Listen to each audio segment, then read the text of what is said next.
All right, everybody. Well, I'd like to get started. I think it's time to get going. So, anyway, this is a program about Hayward's 21st Century Library, more than just a library. I'm Chris Knoll with Knoll and Tam Architects. We design a lot of libraries, and Hayward is the latest one of ours that is about to come online in about another month or two. You can expect a grand opening. So.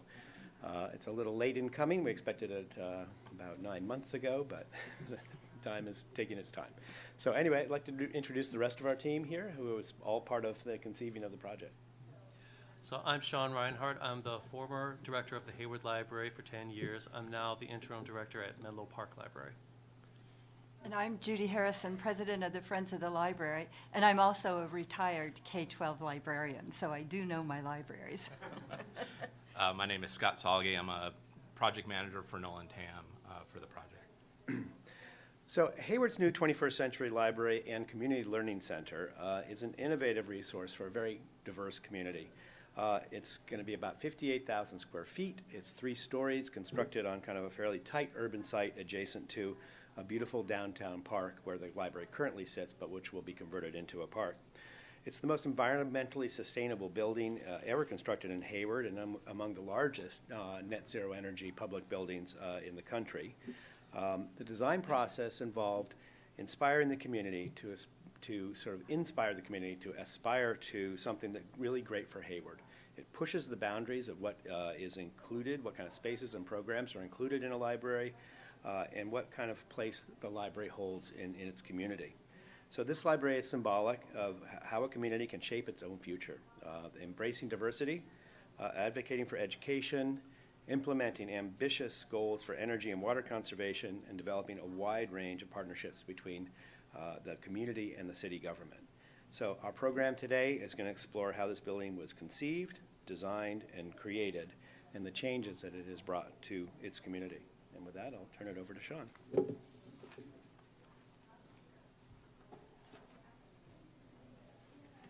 Thanks, Chris.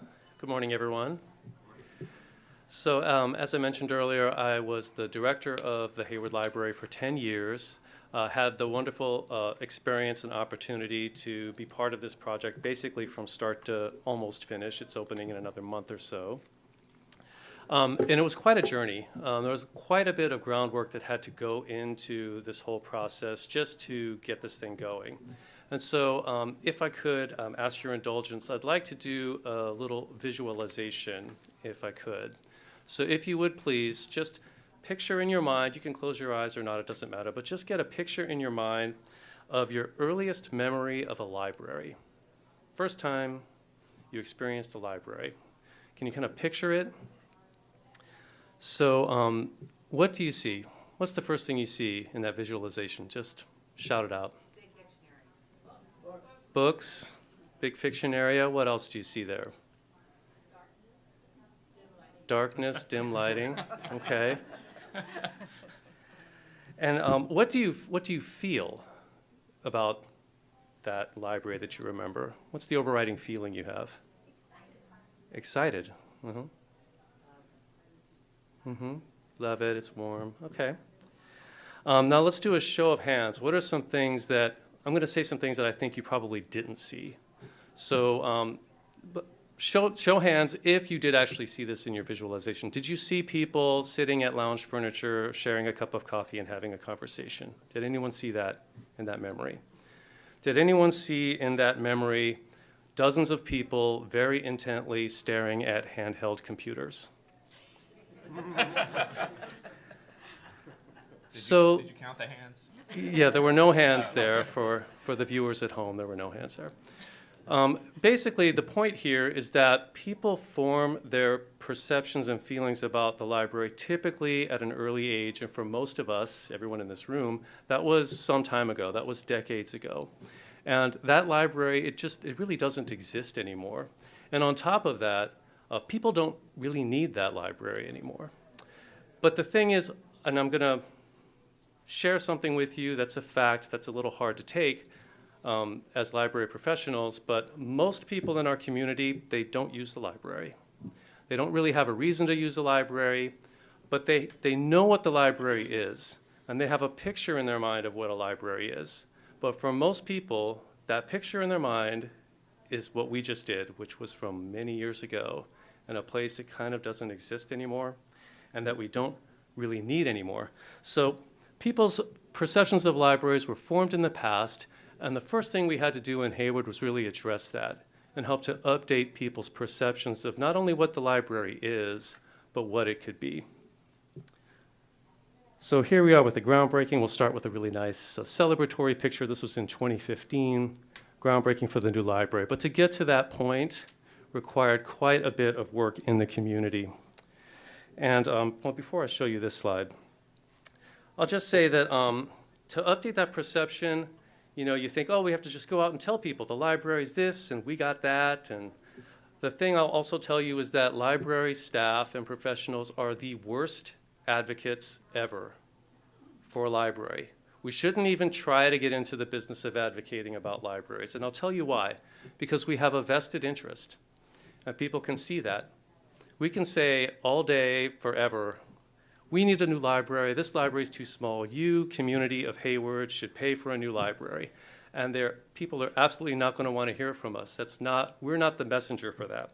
What we are good at, though, because we are professionals, is we can provide data, and we can provide professional analysis, and we can convene these conversations, and we can frame these conversations to be productive, and then we can lay out all of that information for our communities, and we can let them make the decision for themselves based on all that information that we're providing them. The data that we choose to highlight and how we choose to prevent it is extremely important. And so now I'll turn to this slide, going back to Hayward. So this is a slide that we used in Hayward way back in like 2010 or 11 or thereabouts. What this chart shows is library square footage per capita throughout the Bay Area. And what it shows here is that Hayward, at the time, had the lowest library square foot per capita in the entire Bay Area and almost the lowest in the entire state. So this was a very compelling graph that we showed to people that really illustrated, speaks for itself, that we needed a new library, we need a bigger library. Now I'll tell you, I'm so thrilled to now be working at the Menlo Park Library. Similarly, that's an older library, we need a new one, we've been talking about it. But I'll tell you, this slide is not going to help us in Menlo Park. And there's a couple of Menlo Park people here, and I told you this is the one and only time you're ever going to see this slide, and then it goes away. This one, however, could work. It worked in Hayward, and it also could work in Menlo Park. This is a map showing libraries that were newly constructed or significantly renovated since the year 2000. And as you can see, all those dots show where they had been done, and in Hayward there was nothing. That was also very compelling for our community. They can make that decision themselves. They can make that leap themselves by just seeing the data in front of them. Then once we sort of have that in people's minds, like, okay, let's break away from the old perception. We've got some data here that I, community member, have decided, yeah, there is a need there. What are we going to do about it? Then it kind of comes back to really going to the basics of what a library is and should be. Remember that picture where the first thing you saw is books? Okay, books are important. But even more importantly than that is the library is a place to enhance and create community.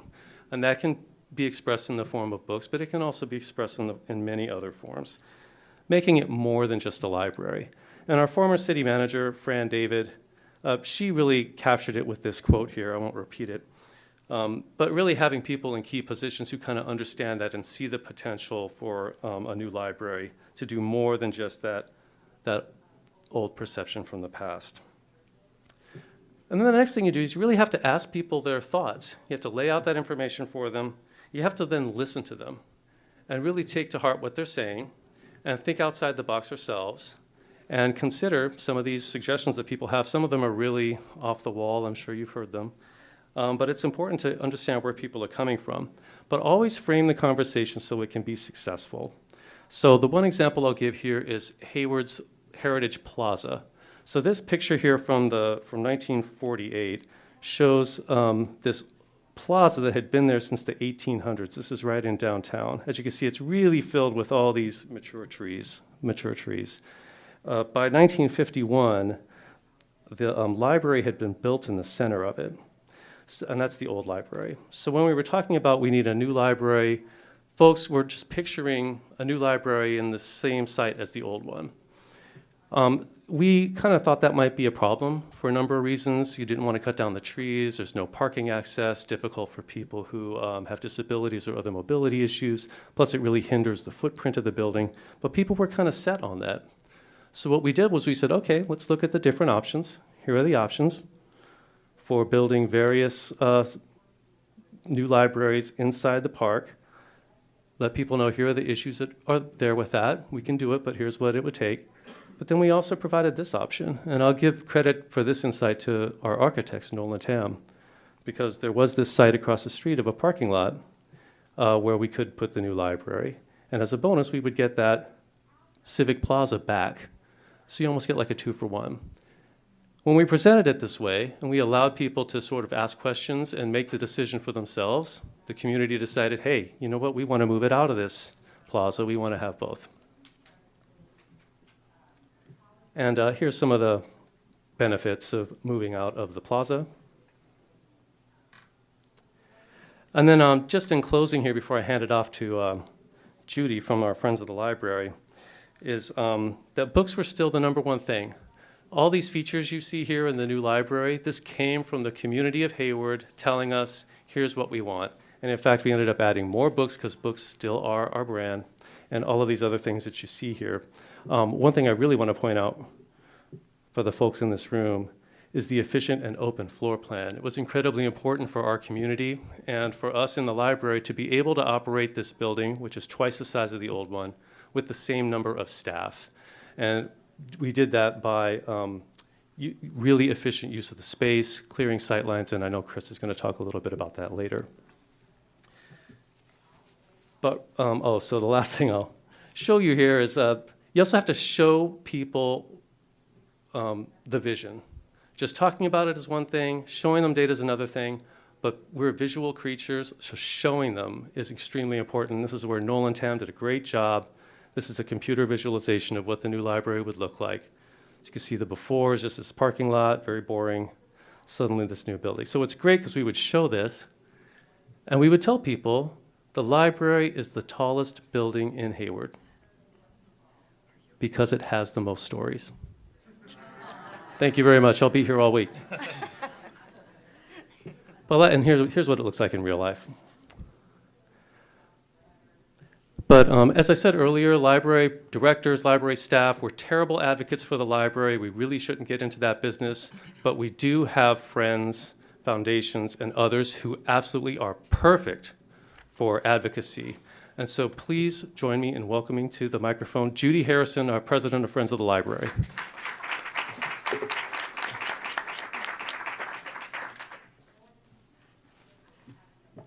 Well, I am a friend, a true friend of the library, and you'll find out later what my nickname is.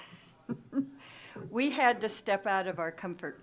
I joined the Friends after retiring from being a school librarian for 30 years because I wanted something quiet to do. And here we were, a bunch of nice old ladies sorting books and selling them every other Saturday.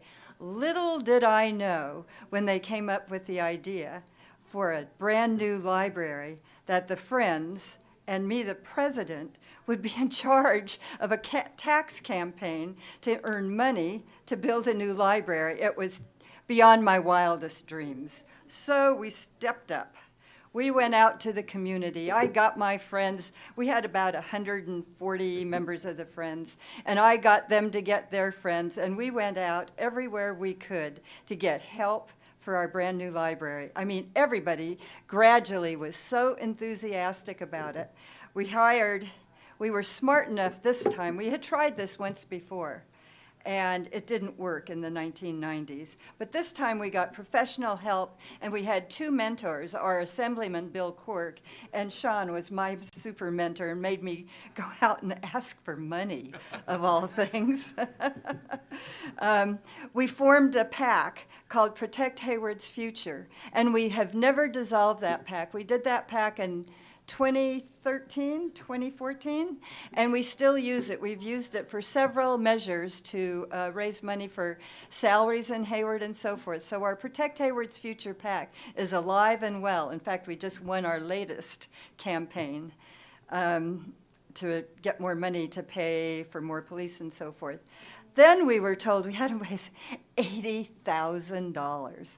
I can't even believe, we made, at a good year, we made about $40,000. I had no idea how you went out and raised $80,000.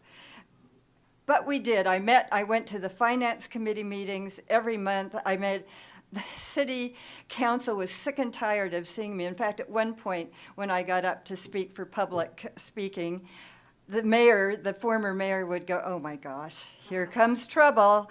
And I would do my plea for why we need a brand new library downtown and what it would do for the economics of the city, blah, blah, blah. So we got our consultant, our campaign consultant, who hired a polling person who did a poll. And the poll showed that libraries, or something library-related, was just in third place. And the other three red lines you see were way down at the bottom of the list of what they thought was important. But we didn't care. We combined them all, and we did a campaign called Measure C that engaged the help of a lot of our proponents. We had the police patrol, we had pothole patrol. Right after the measure passed, potholes were being repaired in Hayward. And our very favorite, what I call the pyrotechnic technicians, and they were out there walking precincts, making phone calls. They were our true heroes. And because of that, we made thousands of calls. We wrote letters. We did everything we could think of with our little tiny group, and gradually we brought in people. We printed out 575 letters, which I got my friends group to come into the campaign headquarters and hand address every last one of them, and I signed every last one of them. And we did earn our $80,000 to keep the campaign going. And it was things like that that made it work. Our phone bank was just amazing. We even had kids from Cal State come down and help us on Saturdays. We had students go out and walk precincts and hand out things of why this measure was so important. We did everything we could think of to get the community involved, and boy, were they ever involved, because we won. We were supposed to win by 50 plus 1, and we had 67.36% of the vote. It was a resounding success, and every one of you can do that too. All you have to do is go out and be really enthusiastic. Unfortunately, I also earned the nickname, the Library Mafia, because every time I saw somebody, I said, "Oh, don't you want to be a friend of the library? You can have a little plaque in the library for $250. It's really cheap. Or you can be a charter member for $50. Our membership grew from 142, and we're up over 500 now. I don't know how long it'll last, but at least it looks really good. So we went everywhere. We had handouts, we had phone banks, we made speeches. I was even the robocall voice. But people would walk by me and say, "Oh, Judy, we heard you on the phone yesterday." That was really nice, and I was so embarrassed because I didn't want people to know who I was. But we all blended together, and we made it work. We really stepped out. We so believed in what we were doing, we weren't going to stop. But we're not done. We hired a second consultant because we wanted to bring in another $1 million to buy more materials for the new library, to augment all the collections. And so that person taught us how to ask for money. And that's where Sean was my mentor. I can't believe that he made me go to a couple of meetings where we actually got $100,000 from each of these foundations. It's just amazing. But we did it, and people really, really believed in what was happening. And we made over $500,000 our first year. So the city so believed in what we were doing that they split the cost of our second consultant. We hired a consultant from Brakely and Briscoe, and she was amazing. She was just incredible. And now we're starting our second New Leaf campaign to earn the other half of the $500,000, and we're well on our way to that. But we continue to grow our membership. We're going to move from the outdoor sales that you see at the top right-hand corner of the slide to our beautiful new bookstore and the beautiful new library. I'm so excited. We're even going to have a credit card machine. And the city of Hayward is so excited that we're doing this that they've asked us to sell City of Hayward swag. So we've got an online store, and we'll be selling library goodies. We'll be selling tote bags, T-shirts with Hayward written all over them. We have our own friend store where we have Hayward library things. And if you really want to buy something from the Hayward Friends, just go on shop at haywardfriends.org, and you'll get right on our store. And we'll be happy to take anything from you. Just remember, I'm the Library Mafia, and it really works. On our dedication day, a gentleman came up and gave me a check for $10,000. What can I say? So I'll move right along now to Scott.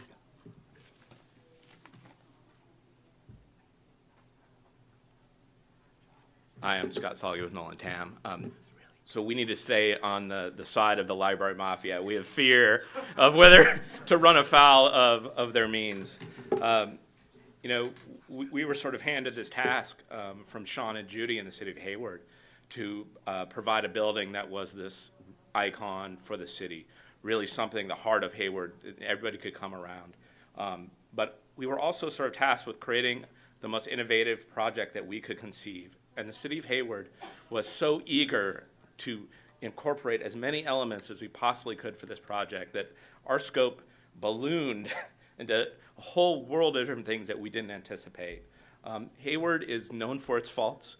There's an enormous fault that runs right through the city all the way down the east side of the bay. It's a wonderful community, extremely diverse. I think it's the second most diverse city in the U.S., or third most diverse, sorry. Didn't mean to promote them mistakenly. It's an amazing community that has so many needs that Sean explored. And so we wanted to think about what we can create for this community, in the middle of Hayward.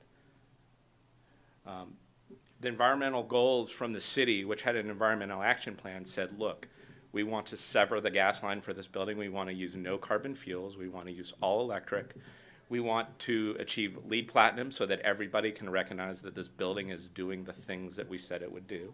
We want to build it for 100 years because we don't want to build 4 buildings, or we don't want to build 3 buildings. We want to have it last as long as we can. The goal that we really didn't anticipate was figuring out how to save 500,000 gallons of water per year to serve this building and the landscape around it and the plaza adjacent. In addition, we had a plan and have an approach that allowed us to save 50% of the power and not starve this building of energy because, patrons and library staff, everybody expects to go there and have technology and access to power for all their devices and all the things that need to happen in the library. This is a real challenge that is something that you have to decide very early on to tackle. The project is amazing. It's a full, this is equivalent to Union Square in San Francisco, so a full city park in the middle with a new civic plaza. The library right across the street. We're building a new street to connect those together, a really pedestrian-friendly with crosswalks and giving access to both of those elements. We're building a new stair elevator access, the adjacent garage that is right next to the library, so you can park in the garage and get directly to the library. This garage was underused. We did studies to develop understanding of how the parking could work. So we're building no new parking for this building. We're using all the infrastructure that the city already had. We're leveraging those things that are there that we can take advantage of. The water catchment system is sort of this amazing idea that came out of the community when we had our initial sustainability meetings. Somebody, and I don't know who, because we didn't record it properly, but said, hey, there's a basement to your library. Why don't you leave it, fill it with a water cistern, and we can store water throughout the year. And so this is an amazing idea. We have goals to save about 50% of the water use for the plaza and the library. It can also be used as an emergency source. If there's emergency in the city, the fire department can utilize that water if there's, if there's an issue. We are using water to serve all of the non-potable fixtures, all of the landscaping, and as much landscaping as we can for that city park, which is significant, but we're thinking we're going to get about 25% of the water demand for that park as well. This is an amazing project that has maybe nothing to do with libraries, but almost everything to do with libraries, because it's really about the experience and education for that community about how to use water. When we first started this, the drought was in action, and it was so focused in people's minds about saving water for the community. In addition, the city said, you don't get to use gas. You don't get to use any fossil fuels. So we came forward with an approach to utilize a garage once again, and the roof of the library, to provide all the photovoltaic panels for this building, so that over the year we're producing as much power as we use in the facility. And this is a wonderful thing that is spreading throughout the nation. When we first started this, these were the number of buildings in the nation that were pursuing net zero energy. So this is from 2014. Up at the top, you'll see there's actually 4 libraries. I'll show you 2 others, but there were 2 in the rest of the nation that were pursuing this. One was 24,000 square feet, and so our building is 58,000 or more, and so we're really doubling the size of the notion of a library being ZNE. And this is the Bay Area. This is the Bay Area cadre of buildings. So West Berkeley, really great project. Go check it out. But it's about 10,000 square feet. And so we're about 5 times that. And so this is a wonderful thing for energy use. We set early goals, establishing that intensity of energy use for this building. Libraries are particularly challenging. They sit very high in the energy use category, and there's a lot of things that fluctuate. Obviously, you have heavy, you want it to be successful. You want heavy patron use. So when people plug things in, or you need to make sure you have lighting and task lighting and lighting to read. Sean mentioned the dim libraries before. We won't walk that path, even though we're trying to use as little power as we can to light this building. It will be brightly lit and accessible to everybody. But that means reducing your demand by 50%, which is a real challenge, especially for libraries. I'll show you a few things as we move through construction, just give you a notion about our thoughts and planning for the building. Because of our adjacency to the Hayward Fault, this is a very aggressive building. It needs to be safe and be perceived as safe by everybody. There's a lot of concrete and a lot of steel. But the thing that we did is we pulled all that concrete and all those heavy things to the outside of the building. So you'll see as we move forward, these floor plates are really wide open. The only things that are actually built now are, in these spaces are these columns. And so the floor plates are open. There's flexibility. If they want to reconfigure and reshape that space later on, they have room to do that, and they don't have those big structural things in the building that really restrict them. And I'm sure plenty of you have buildings that structurally are probably extremely restricting. All those brutalist concrete buildings from back in the day are really a struggle to improve. The building is all radiant heat. In order to save the power, and energy, it's all radiant heat and radiant cooled. It'll be a very comfortable space. That heat is directly and cooling is directly where it needs to be, so that everybody in the building will have that comfort. And because it's a big building, that's even more important, because we don't want to have to move and push, heating and cooling around the spaces to, and that's a real challenge, and that uses energy as well. In our planning for building a building that will last 100 years, we did everything we could to remove things that require maintenance. We basically have the exterior of the building is a terracotta system, which is basically like brick. It will last forever. It needs to be cleaned and maintained, but never painted. And then we have glass, which is typically, needs cleaning, often sometimes maybe replacing, but not as often. It will last a long time. And so we really push to build those materials that on the outside will have that durability. And in Sean's pitch early on to the city was, we need to show you what it's going to take to maintain this building. He proposed their approach in numbers to say, we're going to save, I think it's like $300,000 a year by not maintaining the building that they have. It's pretty amazing, and that's a significant, if you can think about how many staff or other amenities that might actually pay for if you're not spending that kind of money. As we move on, we're refining and putting these interior finishes. All these things are doing things to help the building. All the white you see in this space is actually all acoustic material to really control the sound in those spaces. It's very specifically engineered, and we've placed it as many places as we can. When you go into that space, please come visit, and you go ahead and yell. It's pretty amazing. It doesn't echo. I mean, it's this thing you wouldn't think in a space of this size that you would be able to do that, but we're super proud of it, and it's working fantastically. I'm going to hand it to Chris, and he's going to give you a little bit more idea about some of our other planning and approach for the project. Thank you, Scott. So now I get to talk a little bit about the design, and I think I always like to start by going back to some fundamentals. So the best designs, in our experience, having done a few of these, is to have a really great concept at the beginning that really reflects kind of what the community is all about and what they're trying to do. And with Hayward, we knew we had a 3-story building. We had to figure out what was going on what floor and arrange them in ways that would make it easy for people to come in and use the building and find what it was they wanted to do. We wanted the user experience in Hayward to be really fantastic. So we zoned the functionality of the buildings from the ground to the roof in a way that kind of reflects, first of all, sort of the ground floor was fundamentals. Well, this talks about children's and early learning, but also it's the cafe, it's the bookstore, it's a browsing area on the ground floor. On the second floor, we sort of turned it the inquiry and exploration zone. This is where the computers and the technology is, technology lab, homework center, teen area, and all the big community rooms are on the second floor. And the third floor is we wanted it to be quieter and more reflective. So that's where most of the books are, it's where the adult areas are, and there's a community learning center up there too, as well as the literacy center. That is how we sort of had this sort of organizational system we felt would be easy to navigate. In terms of the plan of the building, we wanted to organize it and plan as well. So when each floor had similar sort of arrangements. So in this quadrant were basically the library functions.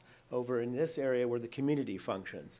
The elevators and the bathrooms and the sort of that kind of core stuff was over here on each floor, and then the staff support spaces were in this location on each floor. So wherever floor you want, you kind of knew where you were going. And then we put an atrium in the middle to kind of tie things together, and then pulled apart these zones here. So on the ground floor, this is a pass-through, current thoroughfare through the building, and on all the floors we have another thing here with glass at both ends. So you get these long views, and it really helps you to orient yourself in this building. And then we connect across those zones for people to circulate and sort of get to things. But even within these spaces on the library, there's always a reading room in this location, and children's on the second floor and the third floor. There's always kind of windows here that look out onto the plaza. Those are our lounge areas on each floor. They move up. It's a storytime area on the first floor and lounge areas on the upper floor. So we wanted to make this a really good user experience.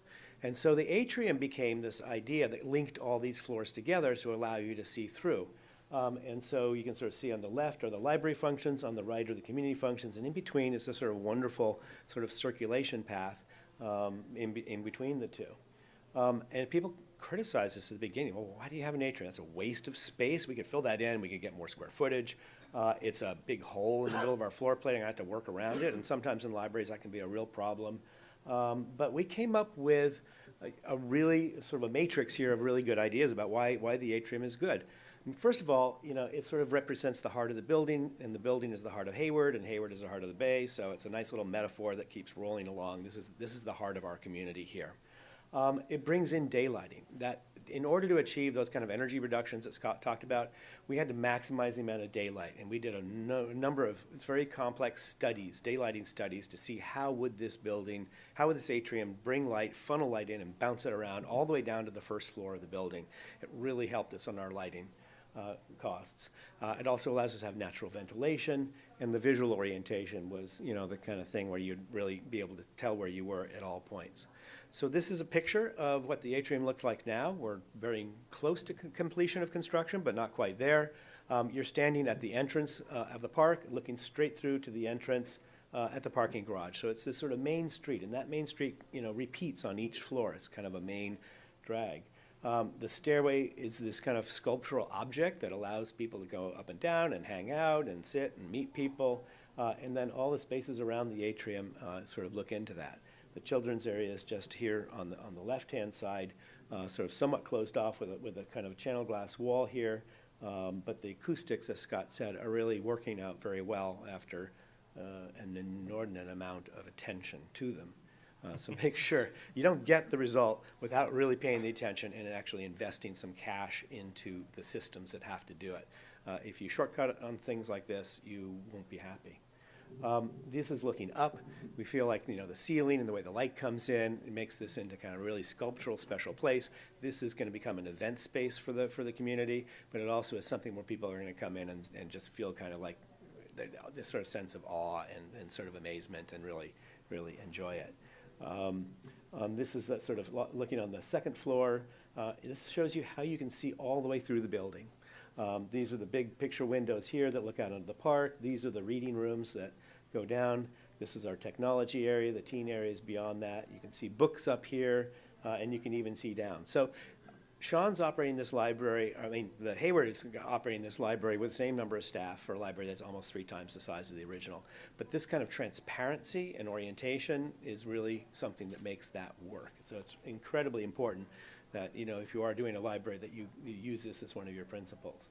You also can see here that we have color coding on each of these floors to help you orient yourself as to what's happening, you know, where you are on each of them. Again, another view of this. We have lovely art in the building that you can get a sense of there hanging down, and we're really looking forward to seeing it finished. And this is looking through on the 3rd floor as well, and the Community Learning Center is way out there in the back, which is this sort of space that's set up just for people to come in and do presentations that help the community. So we have spaces in here for, you know, all the different age groups. So, you know, we have spaces for adults. These are our renderings of that kind of reading room, of what it's going to be like, and the views you can see out there. So we do have books in the library. They're up here. We have one service desk on each floor, kind of that is in the same position on each floor. So the staff, it's located so the staff has the best view all the way around the floor, and the patrons know kind of where to find that. Spaces like the local history room, you know, something that feels a little more grown up. But there are spaces for children. The ground floor is the children's area. It's got some really vibrant spaces that aren't quite complete yet. Otherwise, I'd be showing you pretty pictures of them. But that's sort of a work in progress. There's going to be a really wonderful storytime room with that kind of geode-like space on the inside, and some early childhood learning features by Virgin Group over there in the back. The technology area on the 2nd floor is going to be like this. Our teen area is really kind of, we had a teen group that we work with all the way through. This is really important to have a safe place for teens after school. So we have sort of multiple areas within the teen center to do socialization or studying and homework are all in there. These are renderings that are coming along, but one of the things we've found in our experience is that teens love caves, and so we have these cave study areas, little nooks in the end, and we expect them to be really, really popular. And then there's a homework center. There are 2 homework centers in this building, one for the teens and one for the children. This is one of them that's coming along. Community meeting rooms, a huge amount of space devoted to community meeting. One very large room, 3 smaller rooms, and, you know, it is a priority the community to be able to do that. This is the one that hangs out over the corner of the street, so it just pushes itself out into the face of everybody in the community and says, here we are. If there's a meeting going on in there, it's all going to be highly visible, and we have fun with glass in this building. It's sort of too many different things to go into, but let's just say there's a lot of glass in the building, and we had a lot of fun with decorating it and adding things to it. And then a teen maker space as well that's almost ready. The Friends bookstore is quite large and quite elaborate, and that's because the Friends did such a great job. And they also, in addition to having a great bookstore, they've got their own workspace up on the 3rd floor with a really beautiful corner room. So the corner office for them. And then a cafe that is about to go in right on the ground floor that can operate before the library opens, having its own outside entrance as well. So, we're getting vendors in there to run that for us. So, and then art, not to forget art. Hayward stepped up and had a really fantastic arts program. And so we have a number of very large commission pieces. We found an artist that we really loved, and we didn't accept him on the big commission on this location, but we said, well, we'll put you, and he did this wonderful frieze in the bookstore for us. And then we purchased art, and we sort of had, what's the total budget, $450,000 or something? I mean, there's quite a lot invested in that, but the city felt it was important. And it is what makes the library come alive and become really vibrant. And that's the SSS, Scott Salge's sculpture out there in the back. The contractor busted him on that one. And then even our signage in the library is kind of artistic too. It's under us, but we had a great time with art. So just sort of to sum it up then for everybody, it's so much more than just a library, I think. It's a sustainable civic institution for current and future generations of Hayward. This is kind of where the project is right now. We had a dedication ceremony. The politicians just couldn't wait. They had to do something before the election, even though we couldn't really open it. But it was incredibly well attended.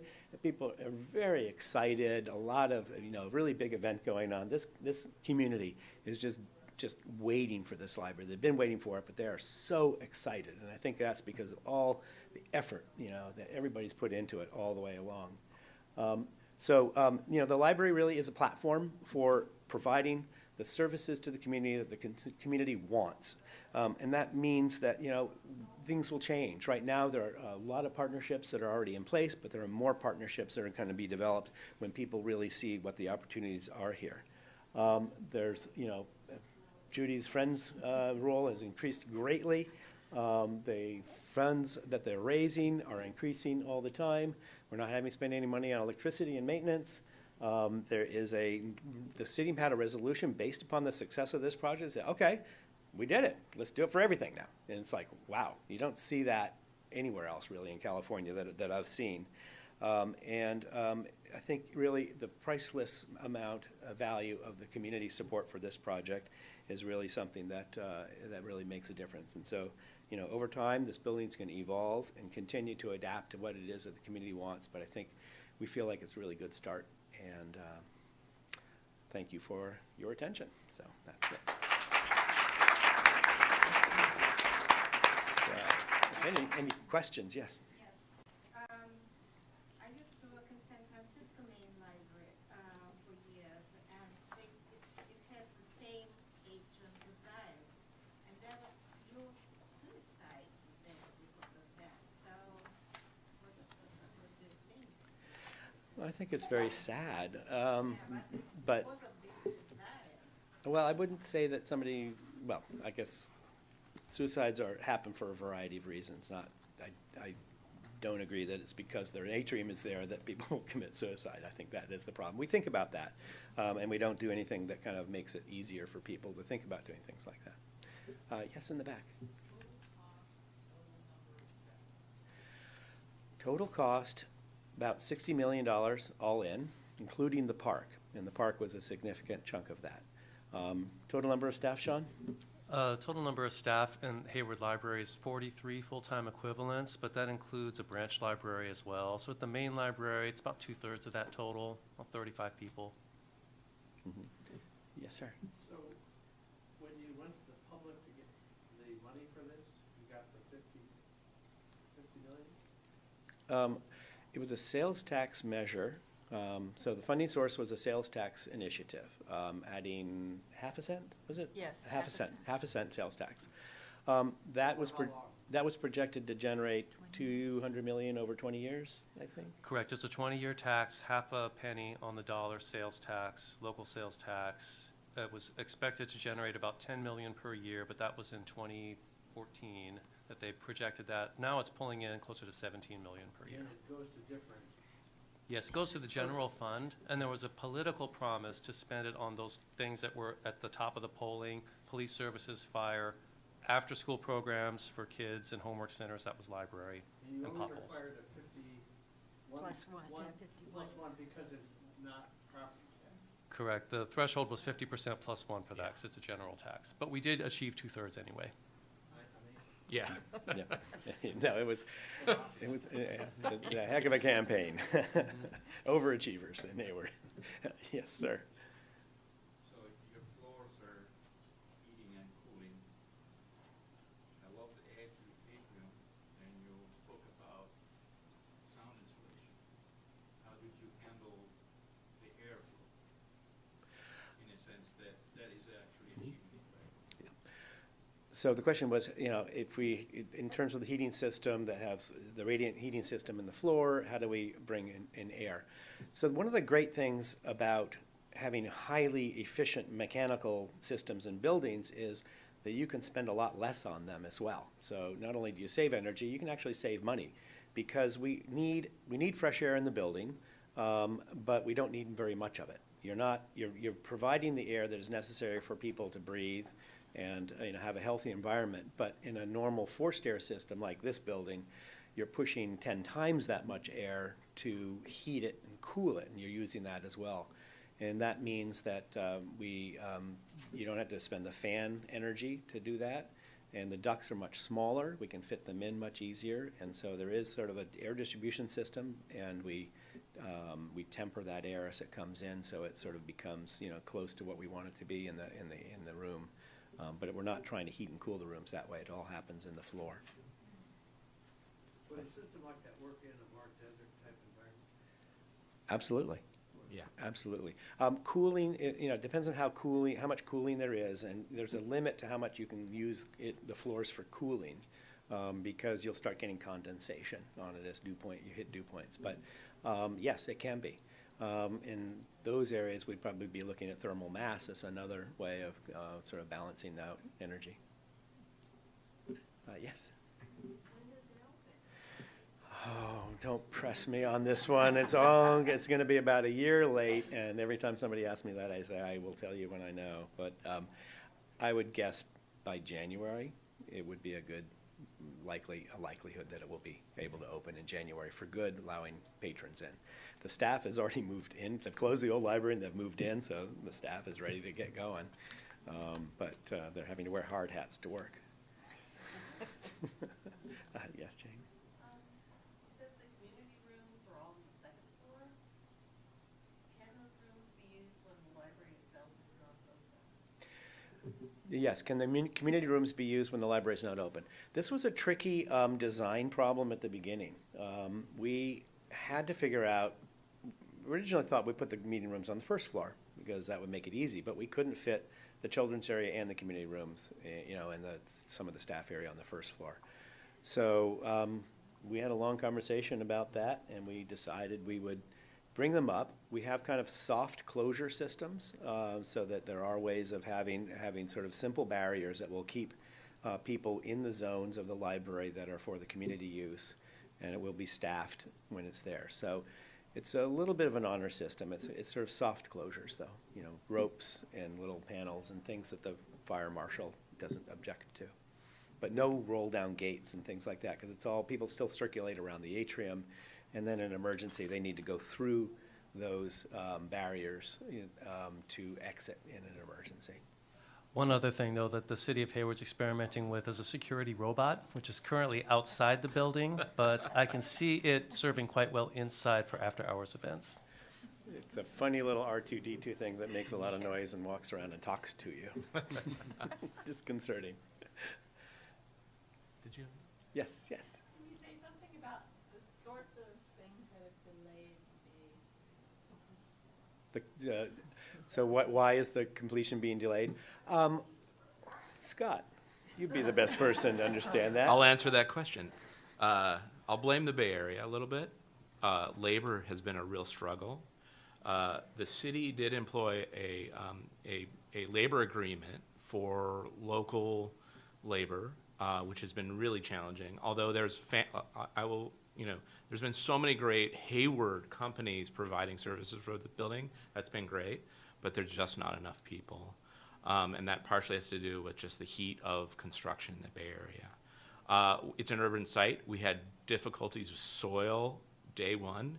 When we started digging, we found that somebody had burned down a building and buried it. And that building was coated in lead, and we had to remediate the soil. So we found things and discovered things, and that tripped everybody up. And I think also procuring materials, similar, that just so much construction is happening. We're struggling to get the materials there at the right time, and a lot of those things have really compounded the delay of the building. Yeah.